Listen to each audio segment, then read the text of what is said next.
literally a Greek word that was used in banking transactions that was our modern day equivalent of paid in full. We translate it is finished. It's done. It is literally complete in all avenues of it. And he cries out to Telestai, and then it records for us that Jesus gave up his spirit.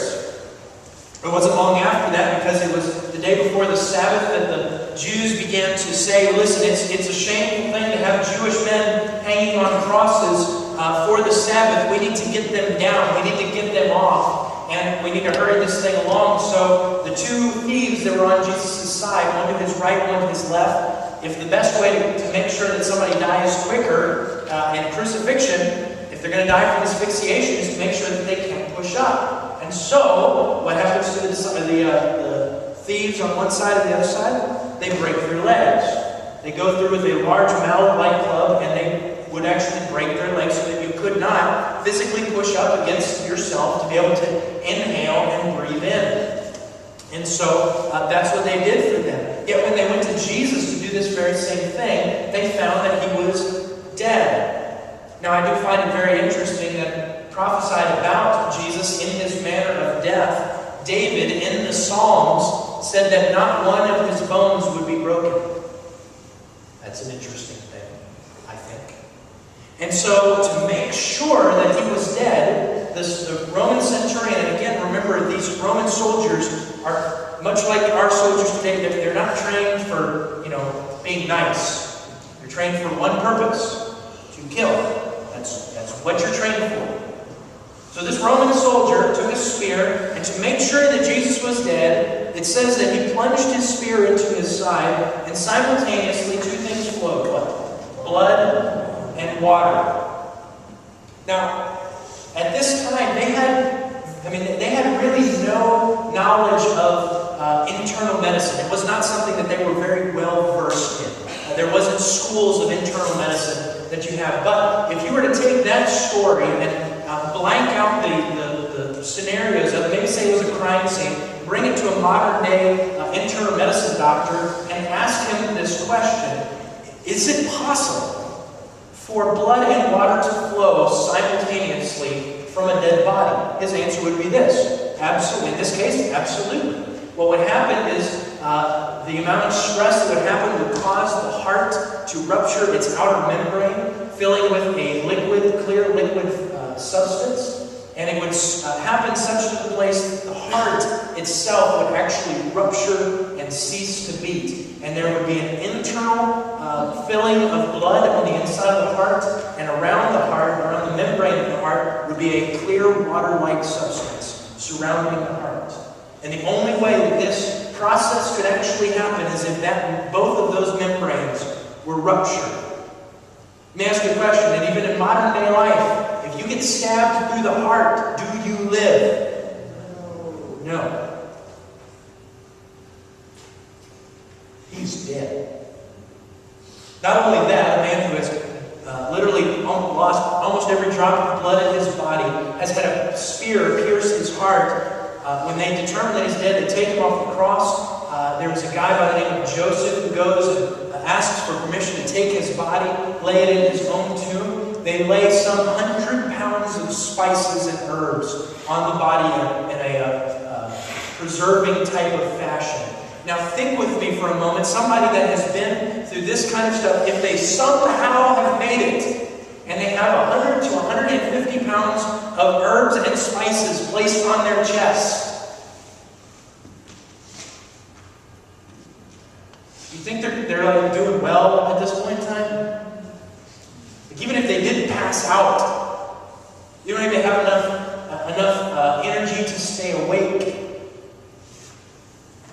And then, after that, I'm still sticking with the swoon theory thing, 3 days later, he somehow manages to get enough strength up to get up and roll a half-ton stone away from the door and beat the guards that are standing outside. What? And then to appear before his disciples in such a fashion that they were like, he's alive.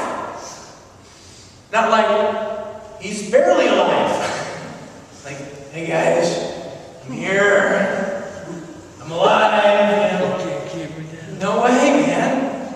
No way. Jesus looks at Mary and he says, I am the resurrection. I am the life. Do you believe this? Jesus pointed it in a direction, and he looked at her life, and he asked her to look at the things that she had seen, and he said, this is convincing. Do you believe it? Do you believe it? In modern day life, as we look around, we haven't seen Jesus. We didn't see all of this stuff happen. What do we do? And for me, it was looking at the lives of other disciples, other Christians, whose lives were dead in their sins and trespasses. And I have the privilege of watching God grab hold of their lives and transform them to where they are no longer the person that they were. To do something supernatural in their life that they themselves could not do. And God transforms them.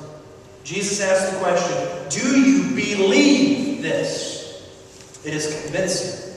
Thirdly, he said, or he could say, do you believe this? That it is specific. It is specific. What is it that Jesus said? He said, I am the resurrection and the life. He who believes in me will live even though he dies, and whoever lives and believes in me will never die. Do you believe this? First thing that he is asking is he is making a claim about his deity. His deity. His godness. We believe Jesus is God. And we've already looked at that. We looked at the very beginning of this series. We looked at Jesus. There's some people that make the claim, well, Jesus never claimed to be God. That's hogwash. He did it all over the Scriptures. And this is one very specific instance. What did he say? He said, when she said, I know that he will rise again at the resurrection of the last day. And Jesus said to her, I am the resurrection and the life. Ego eimi, I am. Who else was it that said that? Moses was looking at a burning bush, and God was telling Moses to go into Egypt and to get the Israelites out of captivity. And Moses said, well, who am I supposed to say is sending me?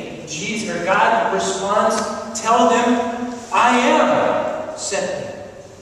Ego eimi. It's the Greek term that's used there.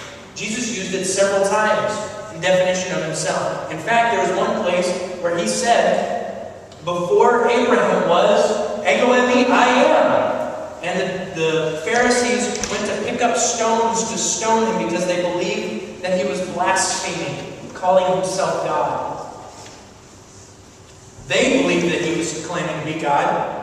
Why don't we? Because we look at the exact same story.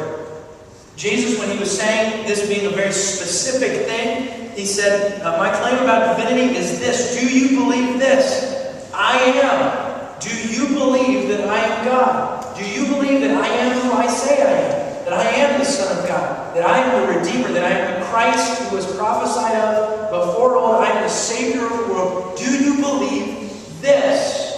That it is very specific about his deity. The second thing is this, his claim about death. His claim about death. Look at verse 25. It says this, even though he dies. Death is the great equalizer in our society. If you pick up the newspaper today and flip to the obituary section, every category of human life will be listed in nice, neat 2 columns, probably in alphabetical order. Wealthy, brilliant, stupid, wise, and maybe not so much. All listed in everyday life. Scripture tells us that it is appointed unto man once to die, and then the judgments. Death has been the #1 cause of the ending of life forever. We're talking about rises and fallings of, car accidents and overdoses, whatever else. It's just called death.